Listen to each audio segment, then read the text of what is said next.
మొదలైన త్రాగునీటి కష్టాలు పట్టించుకొని అధికారులు ఓవైపు వేసవి రాకముందే గ్రామాల్లో త్రాగునీటి కష్టాలు మొదలయ్యాయి.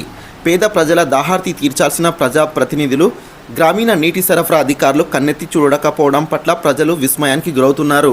కర్నూలు జిల్లా ఎమ్మిగనూరు మండలం గార్లదిన్నె గ్రామంలో 2 రోజులకొక్కసారి త్రాగునీరు వస్తుండడంతో గొంతు తడుపుకోవడానికి గ్రామీణులు గంటల తరబడి రోడ్లపై కడవలతో కాలయాపన చేస్తున్నామని ఆవేదన వ్యక్తం చేస్తున్నారు. ఇప్పటికైనా ప్రజాప్రతినిధులు, గ్రామీణ నీటి సరఫరా అధికారులు స్పందించి సమస్యను పరిష్కరించాలని కోరుతున్నారు. ఇల్లు కరువు ఉన్నాయి మరి చెప్పండి.